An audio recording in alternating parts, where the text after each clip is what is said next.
안녕하세요. 어디 가서 창피해서 말도 못할 말 그대로 진상을 가족으로 둔 40대 여자입니다. 요즘 남들 얘기를 들어보면 남의 영업장에서 별의별 민폐를 다 부리는 손님들 이야기가 많이 나오잖아요.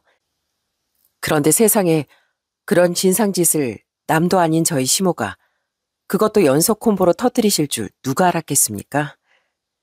시모의 진상짓 때문에 저뿐 아니라 친정 부모님까지 마음고생이 얼마나 심하셨는지 말로 다 못합니다.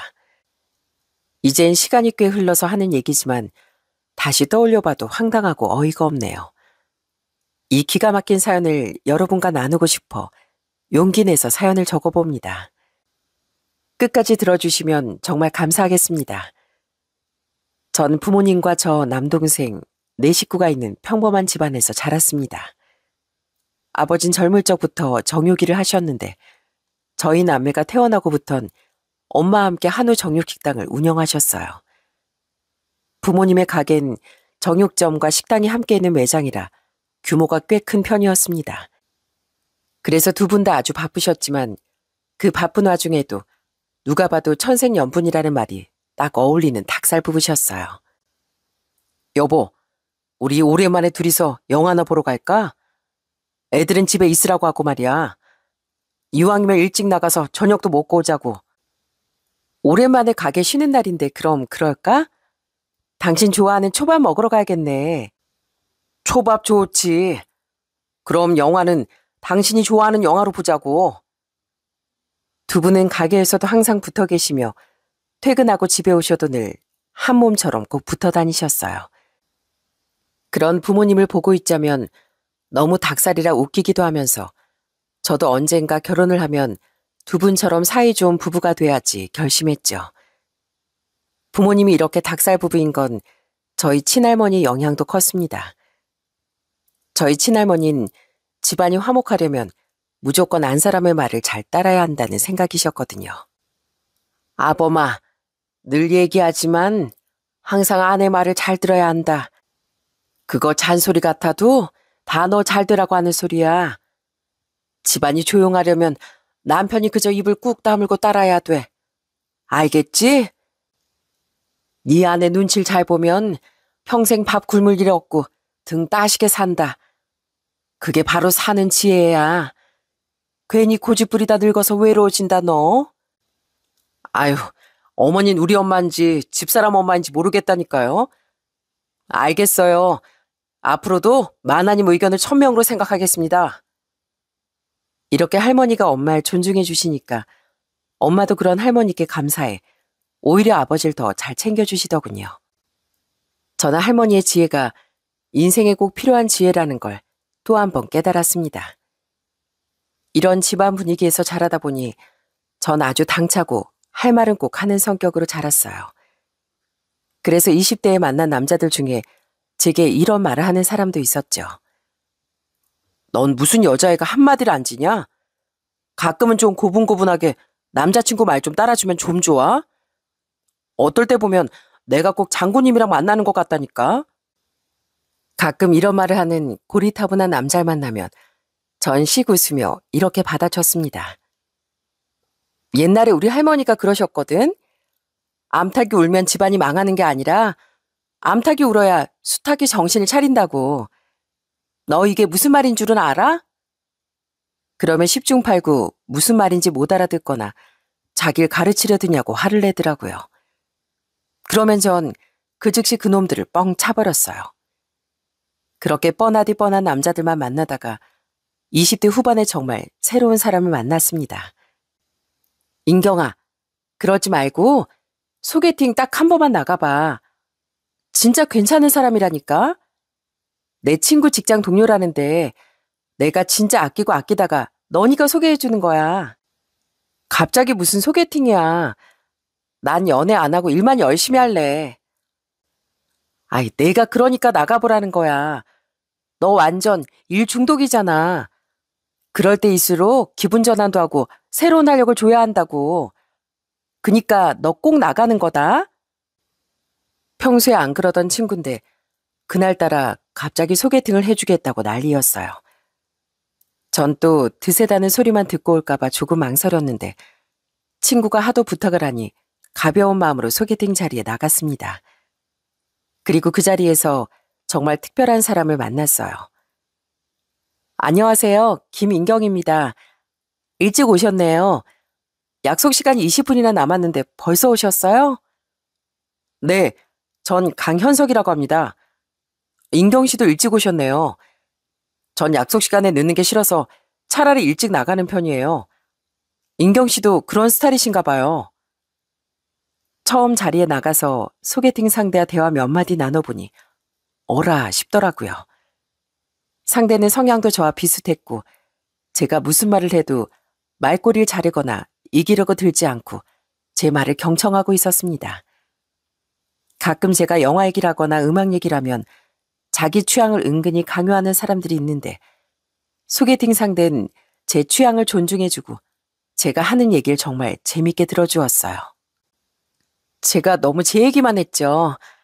이야기를 하도 잘 들어주셔서 저도 모르게 말이 길어졌네요. 아유, 아니에요. 제가 잘 모르는 분야 이야기를 재밌게 말씀해 주셔서 저도 푹 빠져서 들었습니다. 인경신 주관도 확실하시고 견해도 분명하셔서 좋네요. 상대는 제 얘기를 경청할 뿐 아니라 제가 주관이 확실해서 좋다고 말하더군요. 그래서 전 평소처럼 웃으며 한마디 했죠. 어릴 때부터 저희 할머니가 하고 싶은 말은 분명히 하라고 하셨거든요. 그래서 전 암탉이 울어야 수탉이 정신 차린다는 주의예요. 그랬더니 소개팅 상대가 크게 웃으며 이렇게 대답하더라고요. 그 말 정말 멋지네요. 할머니께서 아주 재치 있는 분이신가 봐요. 저도 그러면 앞으로 암탉이 울기 전에 미리 말을 잘 듣는 수탉이 돼야겠어요. 이때까지 제게 그렇게 답한 사람은 처음이었기에 전 허를 찔린 것처럼 웃음이 빵 터졌습니다. 덕분에 그날 소개팅은 끝까지 좋은 분위기를 유지했어요. 그래서 그날 이후로 저희는 자연스럽게 연락을 이어갔죠. 그 사람 성향이 워낙 차분하고 유한 편이다 보니 불 같던 저도 덩달아 차분해지고 저도 몰랐던 제 속마음 얘기까지 차분히 꺼내게 되었어요. 무엇보다 좋았던 건 제가 가끔 조금 세게 말해도 전혀 기죽지 않고 그 말을 있는 그대로 웃으며 받아들여 준다는 거였습니다. 우리 휴가 가기로 한 거 날짜도 아직 못 정했지? 나도 회사에 미리 말해둬야 하는데 오빠가 자꾸 결정을 못하니까 나까지 좀 일에 지장이 있는 것 같아. 이런 일은 빠르게 정리해줬으면 좋겠어. 맨날 난 괜찮은데 넌 어때? 이러면 모든 걸 내가 결정해야 하잖아. 그거 정말 힘들거든. 그날은 저도 순간 말이 좀 심했던 것 같아 약간 멈칫했습니다. 그때가 휴가철을 앞두고 한창 바쁠 시기라 저도 조금 예민했거든요. 그래서 이 정도면 남자친구도 화를 내겠다 싶었는데. 미안해. 사실 김 대리님이 아직 휴가 날짜 못 정하셔서 배려해드리려고 조금 기다리고 있었어. 김 대리님은 아직 신혼이시잖아. 그래도 내가 우물쭈물하는 바람에 너까지 신경 쓰이겠네. 너도 요즘 일도 바쁘고 정신 없을 텐데 앞으로는 이런 거 내가 먼저 정리할게. 남자친구는 다툼의 원인과 앞으로의 해결 방안, 그리고 깔끔한 사과까지 제가 원하는 완벽한 답변을 주더라고요. 전 그 말에 처음으로 이 사람이라면 결혼하고 싶다는 생각이 들었어요. 그리고 다행히도 남자친구도 저와 같은 마음이었어요. 난 자기 의지 없이 연약하기만 한 사람은 싫어. 인경이 너처럼 미래에 대한 목표가 확실하고 생각이 뚜렷한 사람이라면 서로 믿고 함께 미래를 그려나갈 수 있을 것 같아. 우리 앞으로도 언제나 서로에게 가장 든든한 동반자가 되자. 인경아, 나랑 결혼해 줄래? 정말 고마워. 오빠한테 정말 많은 걸 배워. 난 언제나 욕심만 가득한 사람이었는데 오빠 함께라면 나도 더 좋은 사람이 되고 싶어. 우리 정말 잘 살자. 그렇게 모난 돌 같던 저와 흐르는 물같이 부드럽게만 했던 남자친구는 생각보다 꽤 잘 맞는 부부가 되었습니다. 남편은 유한 성격답게 저희 가족들에게도 참 다정하고 살갑게 행동했어요. 저 왔습니다, 장인어른 장모님. 이거 장인 장모님 드시라고 초밥을 조금 사왔는데 입맛에 맞으실까요? 평소에 매일 고깃집에서 일하시니까 회나 초밥처럼 좀 시원하고 가벼운 게 당기실 수도 있겠다 싶어서요. 혹시 날생선 잘 못 드시면 다른 걸로 사오겠습니다. 우리 사위 센스 있는 건 알아줘야 한다니까. 자네 장인이 제일 좋아하는 음식이 초밥이야. 자네 말처럼 종일 고기 굽는 냄새만 맡고 있으니까 질린다나. 자네 장인이 정말 좋아하겠네. 정말요?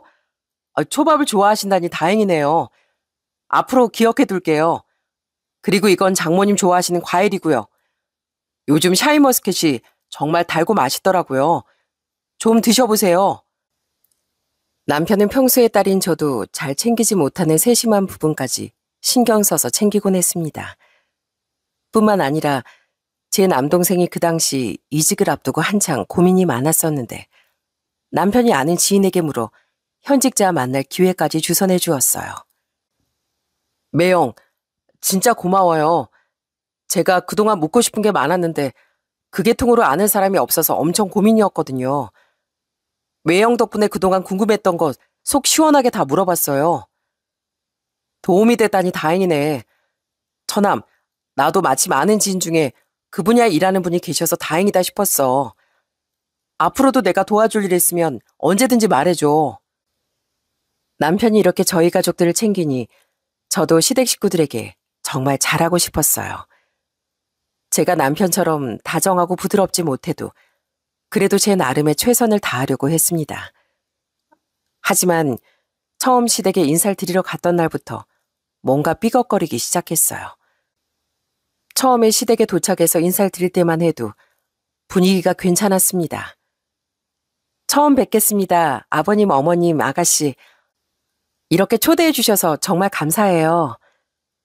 그래, 네가 인경이구나. 우리 집에 온 걸 환영한다. 여기까지 오느라 점심시간이 조금 지나서 배 많이 고프겠다. 우선 식사부터 하자꾸나. 남편은 저처럼 부모님과 여동생이 있는 4인 가족이었어요. 시모는 시댁에 오자마자 식사부터 하자고 권하셨어요. 저는 조금 긴장됐지만 최대한 식사 예절을 지키려고 신경을 곤두세우고 있었습니다.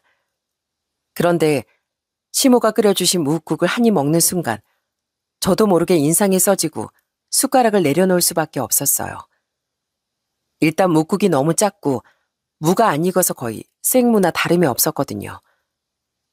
이거 뭔가 잘못됐다 싶어 옆에 있던 남편을 보니 너무나 맛있게 잘 먹고 있는 거예요. 혹시 내 국만 그런 건 아니겠지? 내 입맛이 좀 이상한가? 전 어쩔 수 없이 최대한 국을 멀리하고 다른 반찬들을 조금씩 집어먹었습니다. 하지만 시모가 제 앞접시에 덜어준 음식들이 유독 짜거나 조리가 거의 되지 않았어요. 결국 전 아무것도 먹지 못하고 밥만 깨작깨작 먹고 있으니 남편이 제게 조용히 묻더라고요. 인경아, 너 왜 그렇게 못 먹어? 혹시 입맛에 안 맞아? 아니, 그게 아니고 국이 너무 짜고 다른 반찬도 조금 덜 익은 것 같아서. 그러자 남편은 별다른 말 없이 바로 본인의 국그릇과 제 국그릇을 바꿔갔습니다. 그리고 한 입 먹어보더니 역시나 인상을 쓰더라고요. 시모는 그런 남편을 보더니 조금 신경질적으로 물었습니다. 내가 특별히 인경이 맛있게 먹으라고 푸짐하게 담아줬는데 무슨 문제 있니? 왜 먹던 국그릇을 바꿨어? 아, 어머니, 다른 게 아니고요. 아마 인경이 국그릇을 나르시다가 소금을 좀 빠뜨리신 것 같아요. 근데 괜찮아요. 제가 먹을게요. 남편은 저와 시모를 모두 배려해 본인이 그 짜디짠 국을 먹겠다고 하더라고요. 그런데 그때 시모가 숟가락을 든 남편의 손을 탁 때리는 게 아니겠어요? 아이, 먹긴 뭘 먹어. 나트륨 많은 음식이 몸에 얼마나 안 좋은데. 예인경아, 너도 참 별나다. 시어머니가 너 주려고 아침부터 고생해서 만든 음식을 입맛에 안 맞는다고 바로 남편 국그릇이랑 바꾸는 게 말이 되니? 그것도 예비 시부모 앞에서. 새언니 그렇게 안 봤는데 되게 까다로운 스타일인가 봐요. 그냥 좀 먹지. 그렇게 꼭 티나게 굴어야 돼요? 난 맛있기만 하구만. 시모는 물론이고 신우이까지 나서서 절 몰아붙이기 시작했습니다. 전 너무 당황해서 식은땀이 다 나더군요. 다행히 남편은 끝까지 차분하게 제 편을 들어주었지만 두근거리는 심장이 진정이 안 되더라고요. 어머니, 그리고 현지야. 이 사람이 우리 집에 처음 오는 손님인데 그렇게 몰아세우는 게 어딨어요. 제가 먹기에도 이 국은 조금 짜요. 저야 어머니 음식이 익숙하니까 먹을 수도 있겠지만 이 사람은 처음이잖아요. 두 사람이 그렇게 화내는 것도 예의가 아닌 것 같습니다. 그만들 해. 팝상 앞에서 지금 뭐 하는 거야? 얘 새아가 미안하구나. 네 시어머니가 간을 좀 세게 한 모양이야. 국은 그만 먹고 다른 반찬이랑 먹으면 어떻겠니? 결국 그 사태는 시아버지가 근엄하게 중지하시는 바람에 일단락이 됐지만 제겐 여전히 씁쓸한 기억으로 남아 있습니다. 하지만 그 이후로 유독 시댁에 갈 때마다 찜찜한 기분이 들었습니다. 여름이면 유독 제 쪽으로만 선풍기 바람이 안 온다든가 제가 마시는 커피만 엄청 쓴 것 같다는 그런 미묘한 기분이요. 뭘 하다 꼬집어 말할 수는 없지만 딱 잘라 말하긴 어렵지만 왠지 테스트를 당하고 있다는 기분이 언제나 따라다녔거든요. 당신 혹시 더워? 그럼 이쪽으로 앉아. 여기가 에어컨 바람이 잘 오네. 그리고 커피 마시기 싫으면 녹차라도 타다 줄까? 하지만 언제나 남편이 제 기분을 살펴주고 최대한 덜 불편하게 신경을 써주어 저도 참고 넘어갈 수 있었네요. 사실 남편이 제 편을 들 때마다 시모가 절 째려보는 것 같았지만 딱히 대놓고 내색을 안 하시니 저도 뭐라고 항의하긴 어려웠어요. 그렇게 약간의 우여곡절 끝에 결혼하고 첫째 아이를 낳은 지 3년쯤 지났을까요? 그날은 남편이 친구들과 아빠들 모임을 한다고 아이를 데리고 나가는 날이었어요. 당신 정말 아이 데리고 나갈 수 있겠어? 지안이 너 아빠한테 괜히 떼쓰면 안 되고 아빠 말 잘 들어야 돼. 네, 저 아빠 말 잘 들을 거예요. 우리 딸이 이렇게 효녀인데 뭐가 걱정이겠어. 안 그래도 다들 아이 데리고 나와서 지안이도 또래 친구들이랑 놀면 좋을 것 같아. 당신이야말로 이참에 푹 쉬어. 오늘은 당신 휴가야. 역시 나 생각해주는 건 당신밖에 없네. 난 이따가 시댁에 좀 다녀오려고. 우리 부모님이 시부모님 가져다 드리라고 소고기를 좀 주셨거든. 그렇게 남편은 제게 푹 쉬라며 아이를 데리고 나갔고 전 부모님이 주신 소고기를 들고 시댁으로 향했습니다. 그때 집에는 시모와 시누이만 있었는데 제가 고기를 들고 가자 엄청 좋아하더라고요. 물론 약간 투덜거리긴 했지만요. 우와, 고기다, 고기. 근데 또 안심밖에 없어요? 난 등심이 좋은데. 다음엔 등심도 부탁해요, 새언니. 나도 식감이 좀 있는 등심이 더 좋던데. 아무튼 주신 거니 잘 먹겠다고 전해드리렴. 너도 식사 전이지? 저기 앉아서 조금만 기다리고 있거라. 그러더니 시모는 제게 점심을 해주시겠다며 주방으로 향했습니다. 저도 같이 도우려고 시모 뒤를 따랐는데 시누이가 갑자기 절 붙잡았어요. 새언니, 언니 손님인데 어딜 가려고 해요? 그냥 편안하게 앉아있어요. 새언니 일 시킨 거 알면 저 오빠한테 혼나요. 새언니도 알죠? 오빠가 완전 팔불출이잖아요. 시누인 제게 TV나 보고 있으라며 리모컨까지 쥐어줬습니다. 전 이래도 되나 싶어 잠깐 앉아있다가 조용히 다시 주방 쪽으로 가보았어요. 그런데 시모와 시누이가 제가 듣고 있는 것도 모르고 자기들끼리 속닥거리고 있더군요.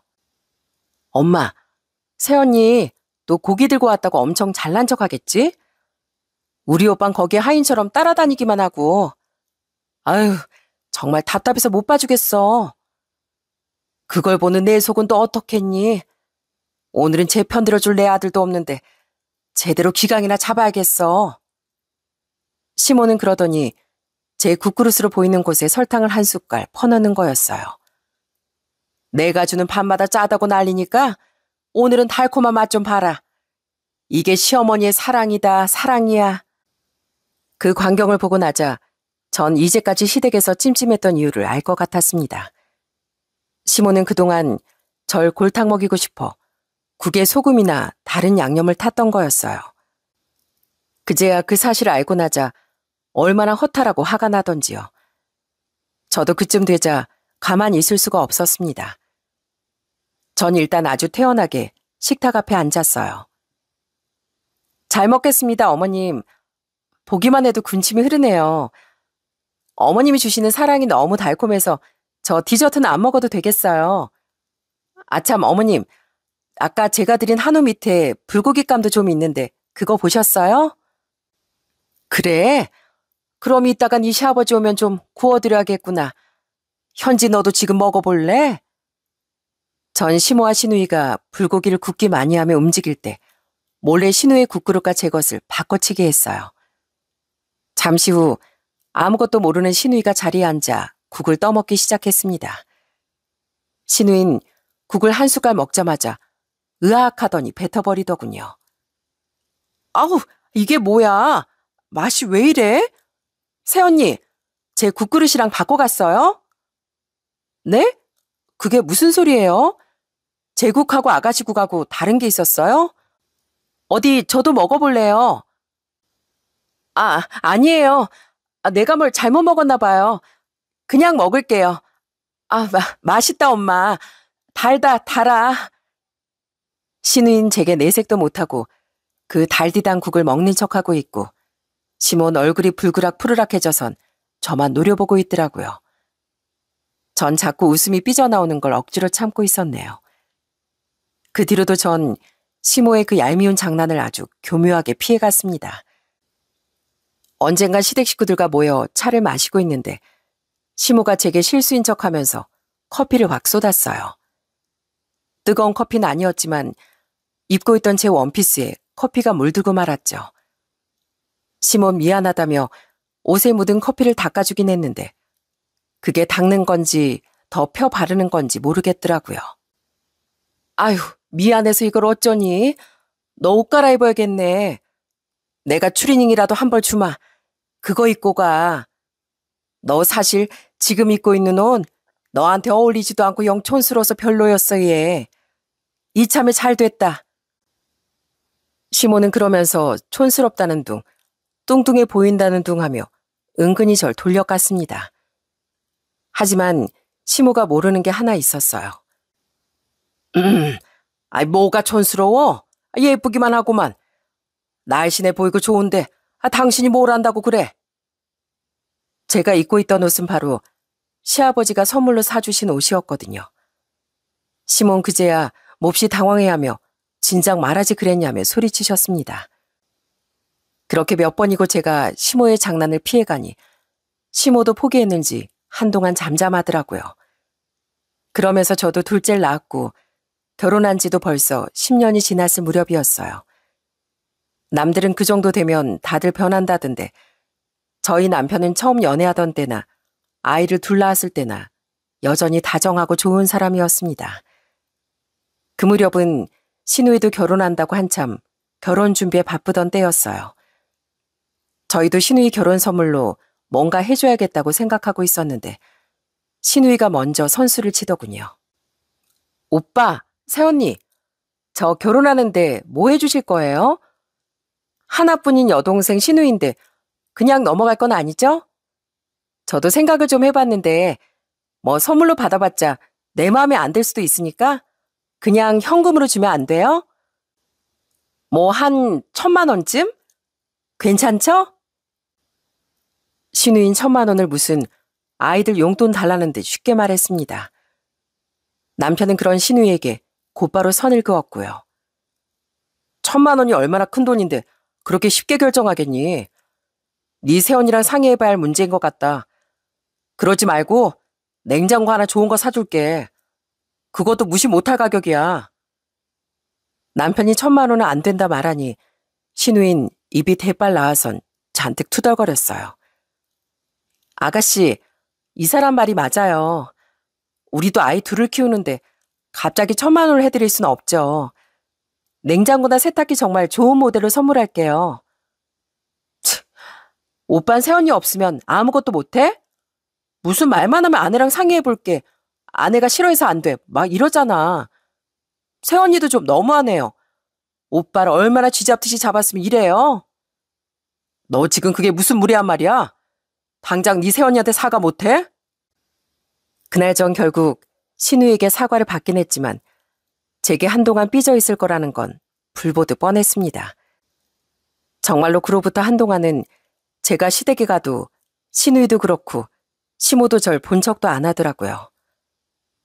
어머님, 저 왔어요. 오늘 애들도 데려왔어요. 얘들아, 할머니한테 인사드려야지. 애들은 두고 넌 가보렴. 네 남편도 없는데 불편하게 시댁에 어떻게 있겠어? 우린 남인데 말이다. 할머니, 왜 그래요? 왜 우리가 남이에요? 나도 모르겠다. 네 엄마한테 물어봐. 시몬 그러더니 쌩하니 방으로 들어가 버렸어요. 제가 신우이가 원하는 대로 1,000만 원을 주지 않았다고 그러는 거겠죠. 저도 그땐 정말 황당해서 시아버님이 오시자마자 인사만 드리고 집에 와버렸어요. 그렇게 계속 심오한 냉전 중이던 어느 날이었습니다. 그날 전 일이 조금 일찍 끝나 부모님의 가게에 들렸어요. 엄마, 저 왔어요. 오늘은 가게가 조금 한산하네요. 식사는 하셨어요? 말도 마라. 아까 점심에 손님이 얼마나 많았는지 이제 한숨 돌리려는 참이다. 그래, 우리 딸은 별일 없고? 별일이 있는 건지 없는 건지 모르겠네. 사실 엄마 속상할까 봐 얘기 안 했는데 우리 시어머니가 날 또 사람 취급 안 하시는 거 있죠? 아, 진짜 왜 그러시는지 몰라.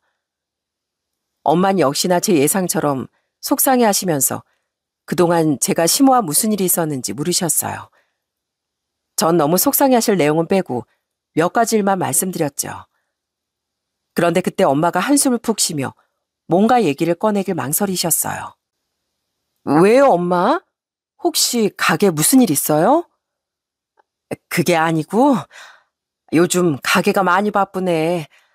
아유, 바쁜 게 다행이지 뭐. 아무 일 아니야. 엄만 결국 망설이다가 말을 꺼내지 않으시더군요. 그냥 바쁘다는 말만 반복하면서 애써 웃으시더라고요. 전 뭔가 이상한 예감이 들었습니다. 그리고 또 며칠이 지난 어느 날 엄마에게 전화가 걸려왔어요. 엄만 처음에 늘 그렇듯 안부를 물으시다가 갑자기 조금 망설이시더니 조심스레 말을 꺼내시더라고요. 인경아, 사실은 말이야. 얼마 전에 우리 가게 사부인이 다녀가셨어. 너희 시댁이랑 가게랑 차로 20분밖에 안 걸리지 않니? 그래서 난 근처 지나다가 오신 줄 알았지. 그런데 고기를 좀 포장해달라고 하시더라고. 네? 고기를요? 얼마나요? 그게 말이야. 최고급 한우로 12팩 달라고 하시더라고. 그게 가격으로 하면 100만 원도 넘는 금액이거든. 그게 워낙 고가니까 당연히 계산하실 줄 알고 기다리고 있었는데 너한테 받으려면 그냥 가버리셨어. 전 엄마의 말을 듣고도 믿기지 않았습니다. 아무리 평소에 절 못마땅해 하는 시무라도 어떻게 사돈 가게 가서 무전 취식을 할 수 있나요? 하지만 경악스러운 건 이게 끝이 아니었다는 겁니다. 사실 사부인이 가게 온 게 이게 처음이 아니야. 몇 번이고 오셔서 식사만 하고 가셨다. 내가 처음 몇 번은 당연히 그냥 내드렸는데 얼마 전엔 돈까지 빌려가셨다니까. 내가 너한테 말 안 하려고 했는데 이젠 나도 그냥 있을 수가 없구나. 평소에 나한테 불만이 많으셨다고 하니 나도 이제 할 말은 해야겠어. 엄마에게 자초지종을 듣고 보니 시모는 더는 절 못 괴롭힐 것 같았는지 저희 부모님 가게에 가서 진상짓을 하고 있었더라고요. 엄만 행여 제가 걱정할까봐 혼자 참고 계셨던 거고요. 제가 엄마에게 들은 사건의 전말은 이랬습니다. 어느 날부터 생전 연락도 없던 시모가 부모님의 가게로 찾아왔답니다. 사부인, 저 왔습니다. 그간 안녕하셨죠? 가게 손님이 많은 거 보니까 돈도 많이 버셨겠어요? 아유, 아닙니다. 인건비 세금 떼면 남는 것도 없어요. 근데 여긴 어쩐 일로 오셨어요? 고깃집에 고기 먹으러 왔지 왜 왔겠어요? 제가 요즘 기력이 영 딸려서 머리가 어지럽더라고요. 아유, 머리야. 그래서 기력 보충을 좀 할까 하는데. 그러세요? 그럼 여기 앉으세요. 고기 좀 드시고 가시죠. 예, 감사합니다. 잘 먹을게요. 전 등심으로 부탁드려요.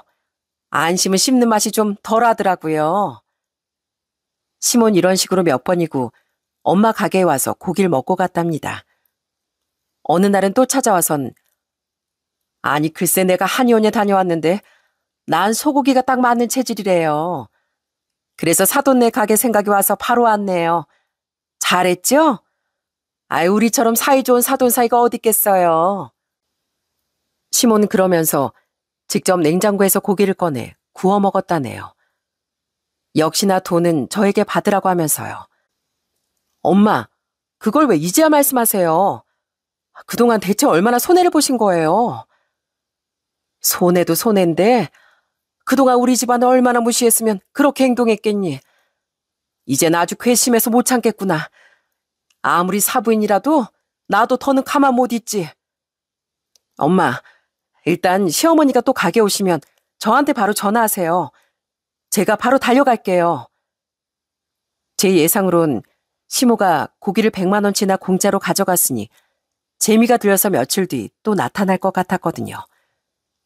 전 시간 날 때마다 부모님 가게에서 잠복하며 시모가 언제 오나 기다리고 있었고요. 그러길 한 열흘쯤 지났을까요?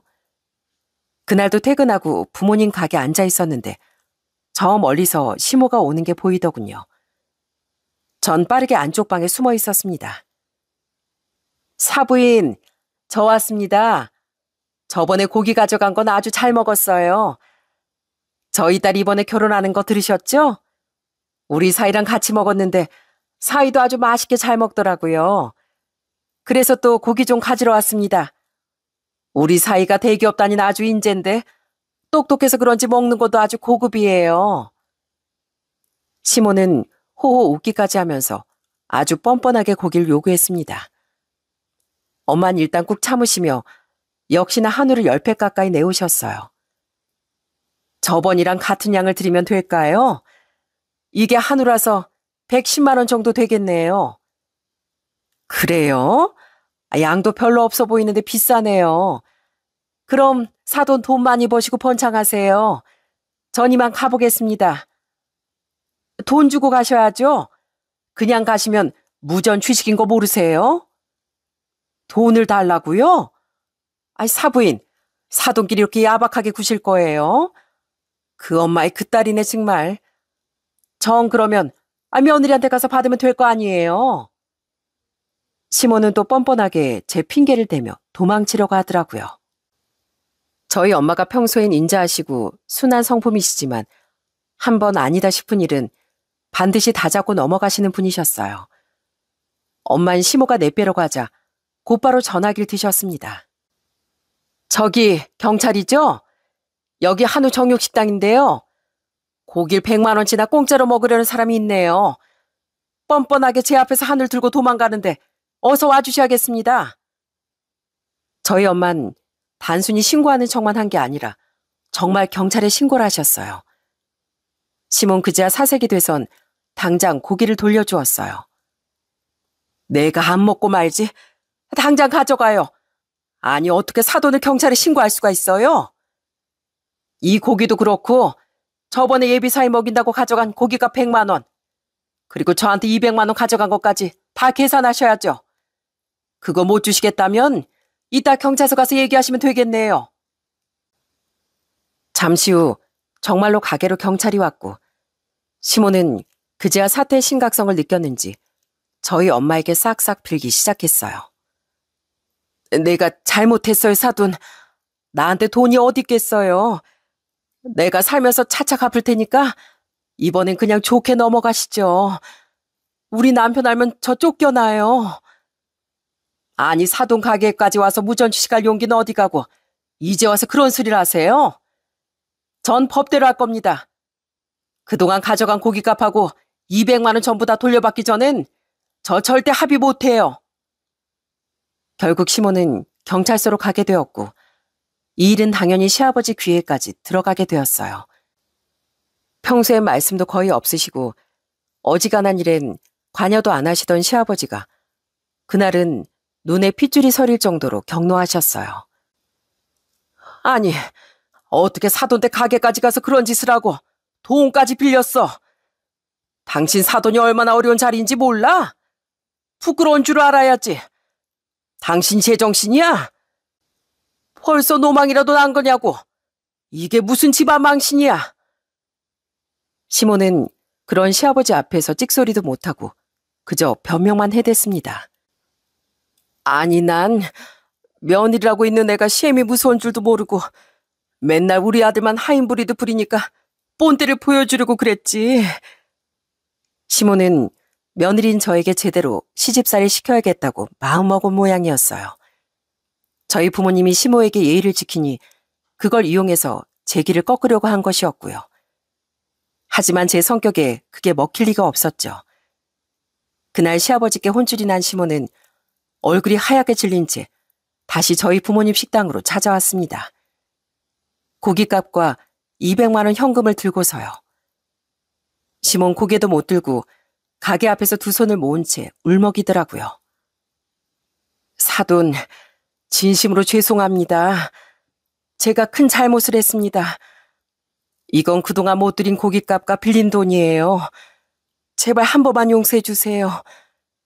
우리 남편도 그렇고 아들도 그렇고 당장 사과하고 오지 않으면 평생 제 얼굴도 안 볼 기세예요. 사돈이 사과하셔야 하는 건 제가 아니라 우리 딸이 먼저인 것 같네요. 시몬 그제야 제게 아주 늦은 사과를 하시더라고요. 며느라 미안하다. 내가 시어머니 자존심에 널 한번 이겨보고 싶었는데 도저히 너 못 이기겠더라. 나 이제 진짜 그만하마. 미안하다. 네가 용서해주면 네 시아버지하고 우리 아들도 날 용서할 것 같아. 그러니 네가 가서 말 좀 잘해주면 안 되겠니? 어머님 그 말 진심이세요? 이제 제 음식에 소금이나 설탕도 안 넣으실 거고 여름에 저만 더우라고 선풍기 머리도 안 돌리실 거죠? 돈 안 준다고 사람 취급 안 하는 것도 그만하실 거고요. 시모에게 이렇게까지 말하니 그동안 제 신세가 참 처량했구나 싶더라고요. 시모가 이 정도로 빌기 시작한 건 시아버지뿐 아니라 남편의 영향도 컸습니다.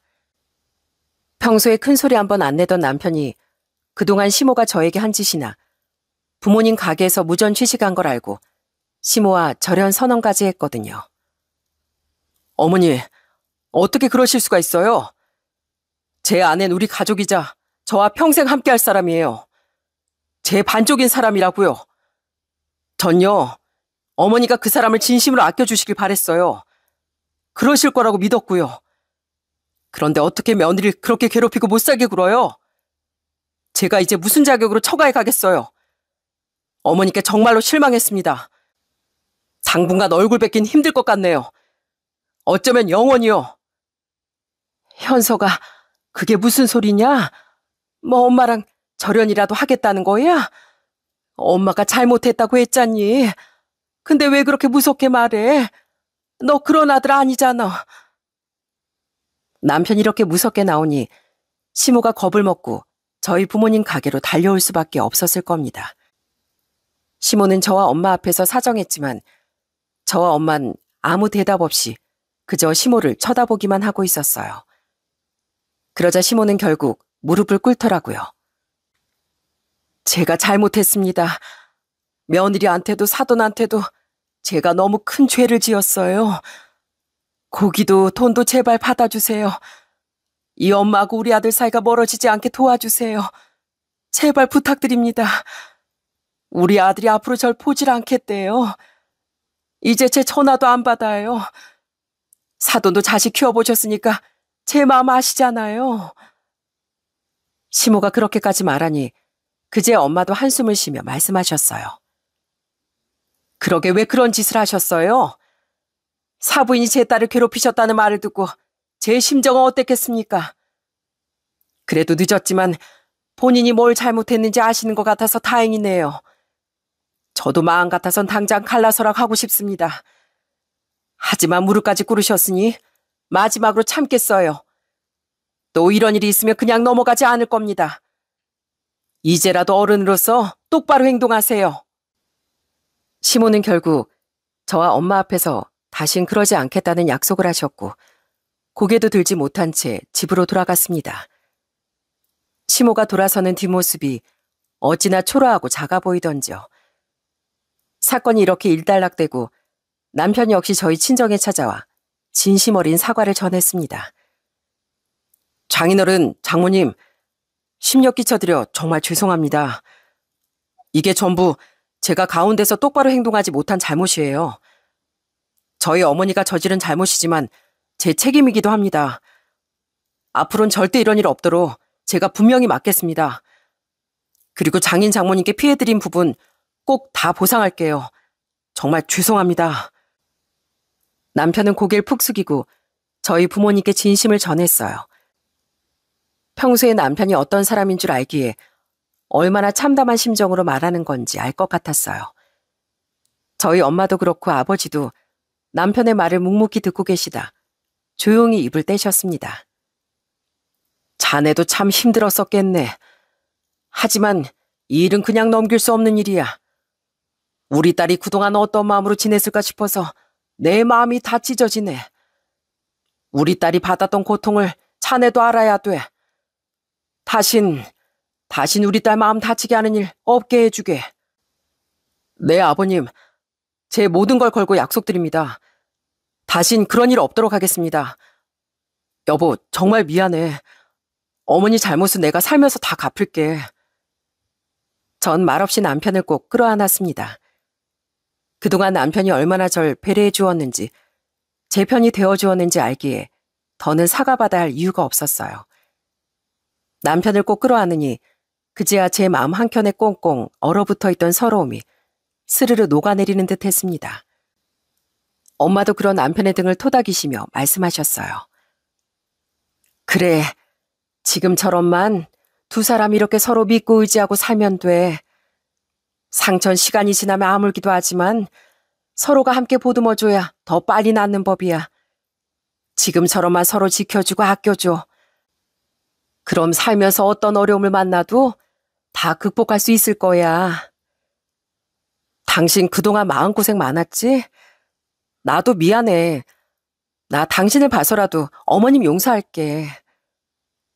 그렇게 시모와 저의 길고 길었던 기싸움은 그날로 끝이 났습니다. 그 이후 시모는 가족들 눈치만 보며 쥐죽은 듯 조용히 지내고 계세요. 시모가 외출이라도 하려고 하면 시아버지가 버럭하시거든요. 또 어디 나가려고? 괜히 사고 치지 말고 집에 조용히 있어. 집안 망신은 더는 안 돼. 내가 어딜 간다고 그래. 마트 가려고 해, 마트. 마트 가서 돈도 다 주고 올 거야. 시모가 이런 처지이니 시모만 믿고 기고 만정하던 시누이도 꼬리를 바짝 내리고 있네요. 오빠, 새언니, 얼마 뒤에 제 결혼식인 거 아시죠? 전에 말했던 냉장고 안 사줘도 돼요. 진짜예요. 그게 무슨 말이에요, 아가씨. 냉장고 당연히 선물할 생각이었어요. 원하는 모델 있으면 말해봐요. 아니면 백화점에 같이 다녀올까요? 그래도 돼요? 저 비싼 거 안 고를게요. 그래도 시누이가 결혼을 앞두고 집안 분위기만 살피는 게 안쓰러워서 요즘엔 제가 나서서 더 잘해주려고 하고 있답니다. 시누이가 좀 얄밉긴 해도 마냥 여동생 같아 귀여울 때도 있거든요. 제가 시댁과 관계 회복을 위해 애쓰는 만큼 남편도 주말마다 제 친정을 찾아가고 있어요. 사위 왔습니다, 장인 장모님. 매번 초밥만 사다 드리면 또 물리실까봐 이번엔 장어 덮밥집으로 예약해뒀어요. 오늘 저녁 외식하러 가시는 거 어떠세요?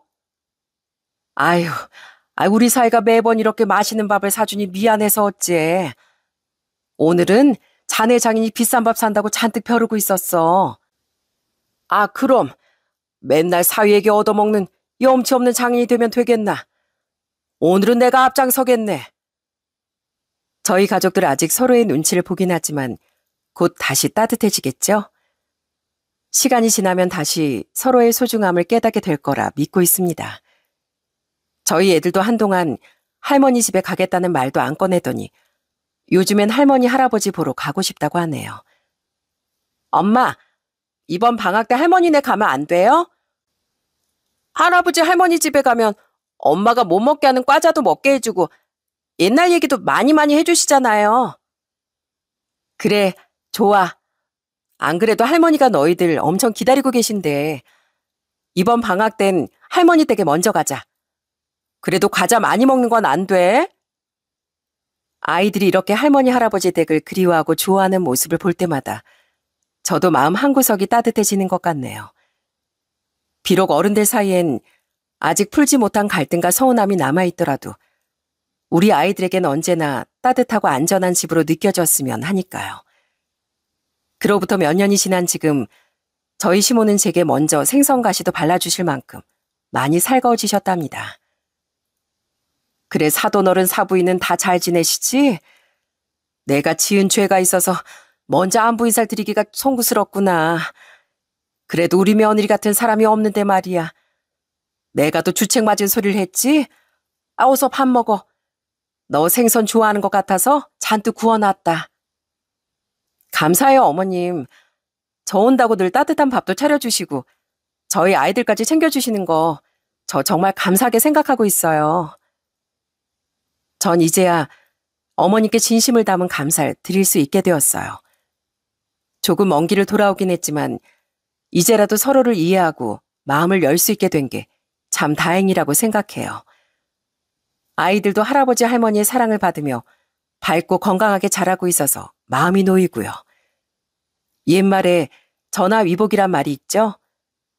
비록 큰 갈등을 겪었지만 결국 저희 가족을 더 단단하게 묶어주었고 서로를 이해하는 마음을 키워준 것 같습니다.